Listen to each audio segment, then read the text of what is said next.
은혜가 우리를 더 뜨겁게 역사해 주실 줄로 믿습니다. 여러분, 요즘에는 내비게이션을 쓰지 않는 사람이 아무도 없습니다. 운전할 때 경로를 탐색해서 목적지까지 가게 하는 그러한 도구이죠. 옛날에는 지도를 펴서 갔지만 요즘에는 검색을 하죠. 어떤 사람이 이 내비게이션을 사용하다가 시골길을 처음 가는 길을 이제 가고 있었습니다.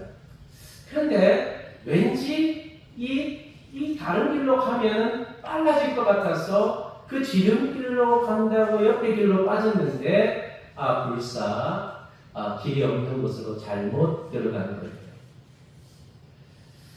그러면서 이 내비게이션이 다시 경로를 재탐색하겠습니다 라고 하면서 다시 경로를 탐색해서 자기가 잘못 왔던 길을 다시 돌아서 갈 수 있도록 그렇게 인도를 하는 거예요.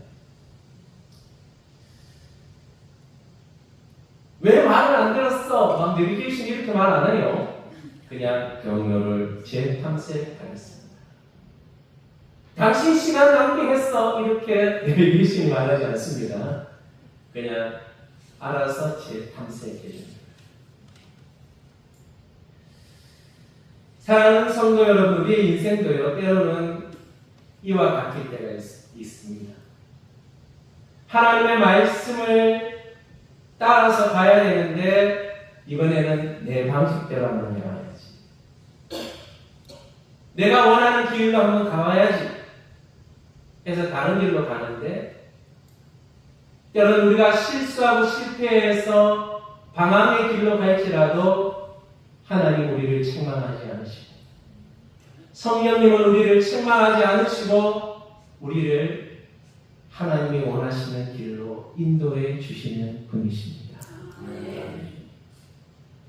오늘 바울은 성경의 말씀에서 육신을 따르는 자는 육신의 일을 생각하고 영을 따르는 자는 영의 일을 생각한다 라고 했어요. 여러분, 우리가 어떤 것을 생각하느냐가 우리의 인생의 방향을 결정합니다. 우리가 생각하는 방향으로 가게 되는 거예요. 성령님은 때로는 우리가 잘못된 길을 갈 때 우리에게 말씀을 통해서 다시 우리의 양심을 자극하게 하시고 기도를 통해서 우리를 다시 올바른 길로 인도해 주시는 분이십니다. 우리의 목적지를 향해서 우리가 가야 할 길을 명확하게 아시는 하나님께서 성령님을 통해서 우리를 그 목적지에 안전하게 도착하게 할 수 있도록 인도해 주신다고 하십니다. 그래서 우리의 마음을요, 바꾸십니다. 새 영을 주신다. 성령을 주셔서 우리의 마음을 완전히 바꾸어서 부드럽게 만들어서 하나님의 말씀이 들려지도록 그 말씀대로 갈 수 있도록 성령이 우리의 마음을 바꿔주신다는 거예요. 성령은 단순한 길 안내자를 넘어서 우리의 마음을 하나님께로 향하도록 굽히시는 분이다. 우리의 마음을 하나님께로 향할 수 있도록 마음을 바꿔주시는 분이시다는 거예요. 그런 성령 하나님의 인도하심에 감사할 수 있게 되기를 바랍니다. 오늘 로마서 8장 5절과 11절의 말씀은 육신의 생각을 따라 사는 사람과 성령의 생각을 따라 사는 두 사람의 길을 말해주고 있습니다. 이 사람의 길이 어떤지, 육신을 따라서 사는 길과 또 성령을 따라서 사는 길이 어떤지에 대해서 분명하게 명확한 길을 제시해 주고 있다는 사실입니다. 그래서 그 생각이 너무 중요해요. 육신을 따르는 육신의 일을, 영을 따르는 자는 영의 일을 생각하는 사람이 되는 겁니다. 그래서 잠언서에 보면요, 무릇 지킬 만한 것 중에 내 마음을 지키라. 우리의 생각이 어디에 집중해 있냐에 따라서 그 생각을 따라가는, 이 생각이라는 것은 사르스라는 헬라어인데요, 이것은요 생각, 관심인데 어떠한 것을 생각하는 데 목적을 가지고 그 생각을 쫓아서 열중하는 걸 말합니다.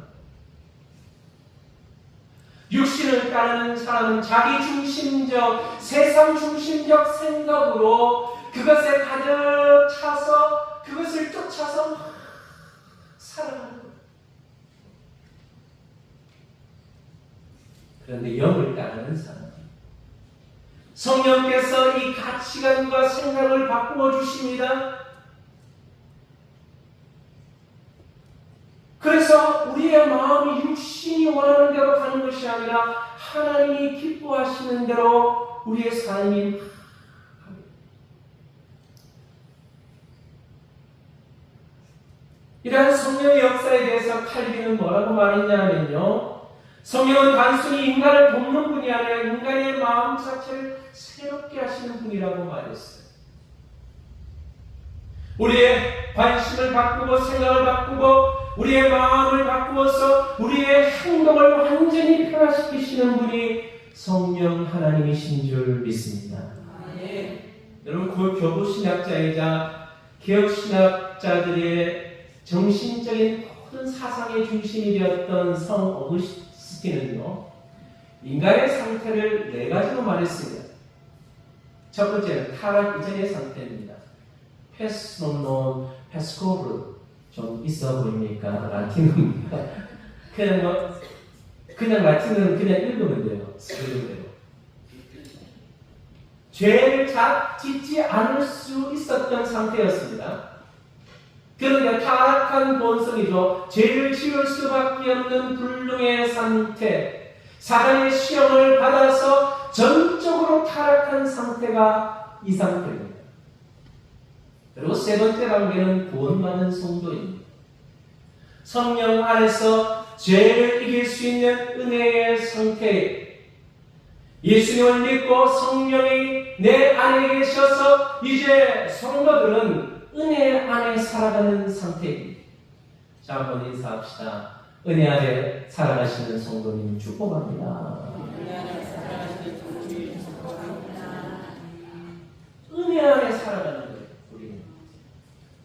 그리고 영화의 상태인데 더 이상 죄를 지을 수도 죽을 수도 없는 영광의 상태인데, 이것은 이 땅의 상태가 아니라 하나님 나라 천국에 갔을 때 주어지는 상태가 바로 이 영화의 상태다.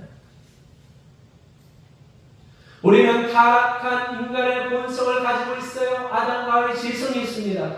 그러나 예수님을 믿는 순간, 구원이 임하는 순간 성령이 우리 속에 함께 하시면서 우리는 그 죄를 이길 수 있는 영광의 상태를 향해 나아가고 있는 삶을 살아가고 있는 것입니다.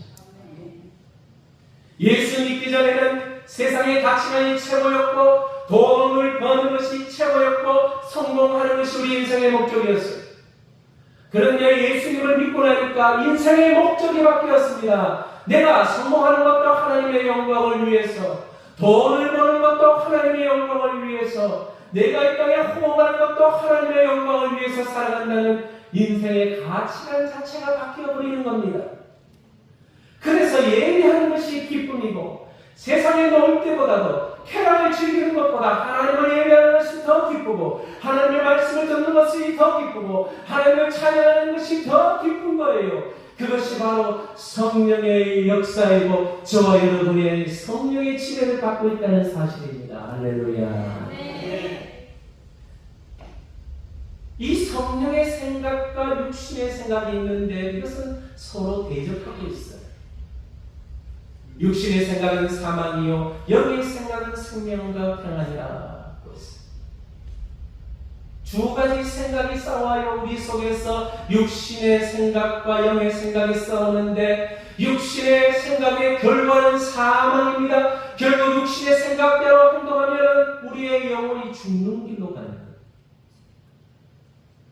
그런데 성령이 주시는 생각대로 살아가면 어떻게 되느냐? 우리의 영혼이 살아나면서 생명력 있는 삶을 살아가게 되고 우리의 마음속에 평안한 삶이 주어지는 겁니다. 여러분, 하나님이 주시는 생각과 육의 생각을 어떻게 구분할 수 있어요? 열매를 보면 하는 거예요. 육신의 생각은 내가 점점 하나님으로부터 멀어지고 영의 생각은 점점 하나님으로부터 가까워지고 하나님과 가까워지고 내 마음에 평안이 주어지는 거예요. 그래서 육신의 생각은 하나님과 원수가 된다라고 했습니다. 이는 하나님의 법에 굴복하지 아니할 뿐이라 아니라 할 수도 없습니다. 하나님과 원수되는 생각이 육신의 생각이에요.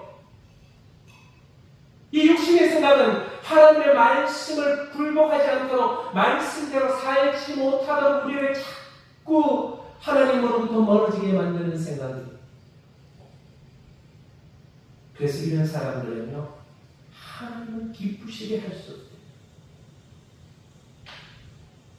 육신의 생각대로 살아가는 사람은요, 하나님과 단절된 죽음의 영적 상태로 가는 겁니다. 하나님이 원수되어 불능의 상태, 아무것도 할 수 없는, 말씀을 가까이 할 수도 없고 말씀을 지킬 수 없는 상태인데 영의 생각에 사로잡힌 사람은 생명과 평안으로 살아가는 것, 하나님이 주시는 평강을 누리면서 너무너무 기쁜 거예요. 여러분 기쁘세요 지금? 요쪽만 기뻐요. 여러분 기쁘세요 지금? 예배 드리면 막 기쁨이 넘쳐야 돼요. 찬양하는데 내용이 막 기뻐야 돼요. 예배하고 오는데 막 왜 덥노? 이러면서 옆에 사람 막 째려보면서 축복합니다.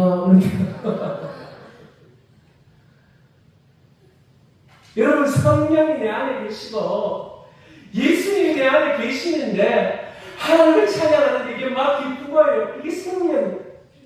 내 안에 성령의 역사가 있는 것은요, 내가 기쁘다는 거예요. 여러분, 다른 것 분별할 필요 없습니다. 내 마음에 기쁨이 있고요. 하나님을 생각하면 막 기쁘고, 예배를 생각하면 막 기쁘고, 성경교회 가는 거 생각하면 기쁘고, 성경교회 우리 성도들 만날 거 생각하면 막 기쁘고, 이 목사님 만날 거 생각하면 막 기쁘고, 이러면 여러분 성령 충만한 거예요. 쉽게 설명해 드리는 거예요.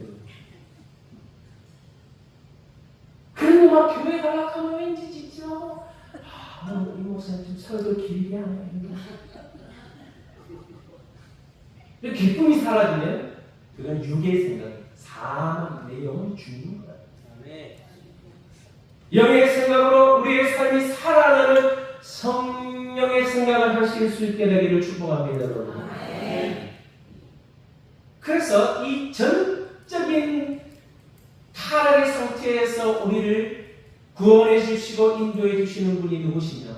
바로 성령 하나님의 역사로 되어진다는 것입니다. 그래서 우리에게 중요한 게 뭐냐면 성령의 내주하신 게 중요해요. 자, 9절 말씀 같이 한번 읽어볼게요. 하나님의 영이 너희 안에 거하시는 너희가 육에 있지 않냐고 여기 있나니 누구든지 그리스도의 영이 없으면 그리스도의 사람이 아니라.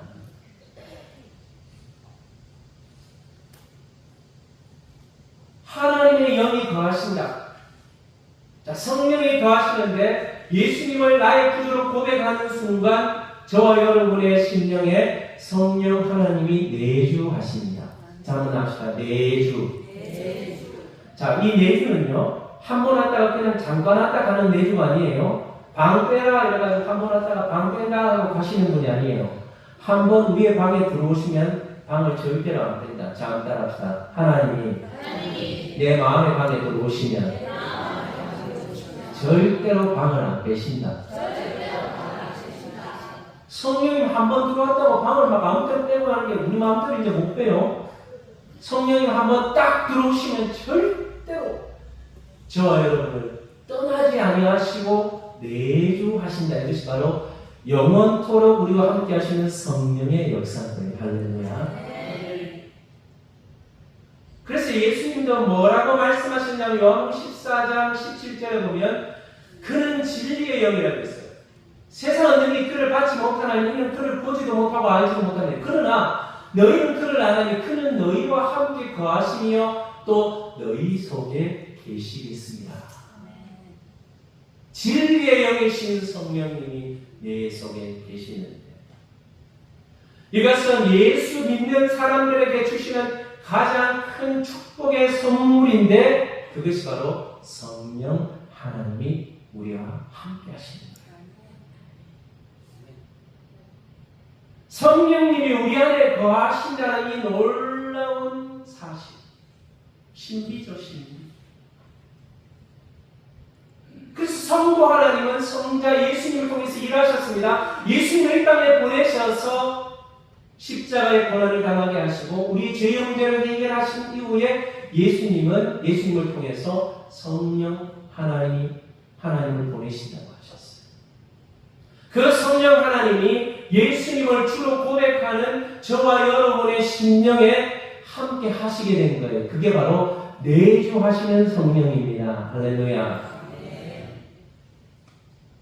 그럼 이 성령님은 언제부터 내주하셨냐 하면요. 요한복음 14장 20절에 보면요. 그날에 내가 아버지 안에 너희가 내 안에 내가 너희 안에 있는 것을 너희가 알리라. 그날이 누구냐면 언제냐면 예수님이 부활하십니다. 예수님이 십자가 지셨다가 부활하시는 그 순간 그 이후에부터 너희들이 그리스도를 영접하면은 성령이 너희 속에 임하여 너희가 성령의 전이 된다. 예수님이 부활하시는 순간 예수님께서 아버지와 연합되고 그리스도께서 우리 안에 거하시게 되고 우리가 예수님 안에 거합니다. 자, 한번 따라합시다. 예수님이 내 안에, 우리가 예수님 안에. 여러분 신기하죠? 성령이 우리 안에 거하시고요. 또 성령이 우리 위에 임재하시잖아요. 지금도 예배 가운데 성령이 눈에 보이시지 않지만요. 여러분이 임재하시는 거예요. 보호하시는 거예요. 성령님이. 그러면 성령 안에 예수님 안에 있는 거죠. 예수님이 또 내 안에 내주하시는 거예요. 내주하시고 우리와 함께 하셔서 성령님이 우리를 이끌어 주십니다. 얼마나 놀라운 비밀이고 놀라운 사실입니다. 하나님이 저와 여러분과 함께 하셔서 언제까지요? 여러분 천국 가는 그날까지 함께 하시는데 직장 생활하는데 상사에게 막 혼나는데 마음이 아픈데 그때도 성령님 함께 하시고 학생들이 학교 가서 공부하는데 공부가 잘 안 돼서 기도하시면 하나님이 성령으로 여러분의 머리를 만져주시고 몸이 아파 병원에 있는데도 여러분이 막 하나님을 의지하고 바라보면 성령님이 여러분의 마음을 치료하시고 몸을 치료하시고 회복시켜 주시고 함께 해주시는 분이심을 믿습니다. 구체적으로 함께 하시는 거예요. 그래서 그분과 연합하는 삶이 우리에게 너무나 놀라운 축복이라는 사실을 여러분들은 확실히 기억하셔야 합니다. 또한 이 성령님은 앞으로 우리에게 부활의 성령까지 또 주시는 분이시다. 자, 10절 말씀 한번 들어봅시다. 또 그리스도께서 너희 안에 계시면 몸은 죄로 말미암아 죽은 것이나 영은 의로 말미암아 살아있는 것입니다. 로이드 존스 목사님 뭐라고 말씀하셨냐면 우리가 이 세상을 태어나 삶을 시작하는 그 순간에 우리는 죽기 시작합니다. 당신의 첫 호흡은 당신이 들어마실 마지막 호흡 중 하나입니다. 이 말은 뭐냐?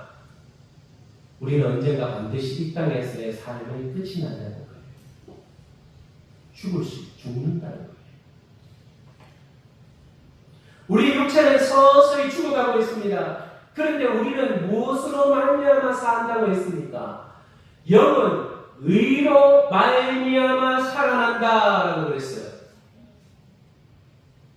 그리스도의 의로 말미암아서 우리의 영이 살아나는 것입니다. 그리스도의 은혜로 말미암아 우리가 영적으로 새 생명을 누리게 되는데 우리의 영혼만 살아나는 것이 아니라 우리의 육체도 부활하게 되는 줄로 믿으시기를 바라요. 그래서 11절에 뭐라고 말씀하셨어요? 예수를 죽은 자 가운데서 살리신 이의 영이 너희 안에 거하시면 그리스도 예수를 죽은 자 가운데서 살리신 이가 너희 안에 거하시는 그의 영으로 말미암아 너희 죽을 몸도 살리시리라. 우리의 죽을 몸도 살아날 줄로 믿습니다, 여러분. 그래서 성령님께서 우리 마음에 거하신다는 것은요, 예수님께서 부활하셨던 것처럼 우리의 육체도 부활할 수 있다는 거예요. 그 보증이 바로 성령이에요. 자, 한번 따라합시다. 나는 성령의 내주로 부활할 것을 보증받았다. 자, 이 보증이라고 하면 잘 나오는 보증수표입니다. 자, 확실히 부활할 것이니까 너희들에게 예수님 믿는 사람들에게 다 성령을 주신다. 이 성령의 신학적 용어로 성령의 인치심, 하나님의 인치심. 그래서 바울도 이렇게 말했어요. 그는 만물 자기에게 복종하게 하실 수 있는 자의 역사로 우리의 낮은 몸을 자기 영광의 몸의 형체와 같이 변화하게 하시리라.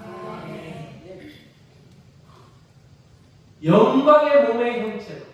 여러분, 지금 우리의 몸은요, 영광의 몸이 아니라 언젠가는 병들면 다 사라진 몸입니다. 그런데 이제 예수님을 만나고 부활하셔서 주님이 승천하실 때, 다시 오실 때 세컨 커밍 하시면 우리의 몸이 새로운 영광의 몸으로 예수님이 부활하셨던 그 형체로 바뀌어지는데 천국에 가면 질병도 없습니다. 여러분, 고통도 없어요. 사망도 없습니다. 이 땅에 있는 우리가 고통받는 모든 것으로부터 자유함을 누리면 영광스러운 모습으로 바뀌어지는 줄로 믿으시기를 바랍니다. 여러분, 두 길밖에 없습니다. 신앙의 길은요. 육신의 길, 영적인 길, 두 가지밖에 없어요. 육신의 길은 사망의 길이에요. 죽음의 길로 가는 거예요. 영의 길, 성령께서 함께 하시는 길은요, 평안함과 생명의 길이다. 우리 혼자 놔두지 않으시고 우리 속에 성령님이 계시고요, 성령님이 또 임재하셔서 우리 삶 가운데 이끌어 가시는 분이십니다. 그래서 맨 처음 하시는 것은 뭐냐? 중생입니다. 다음 따라합시다. 중생. 성령이 내주하셔서 중생한 새로운 생명을 주시는 거예요. 번하게 하게 하시는 거예요.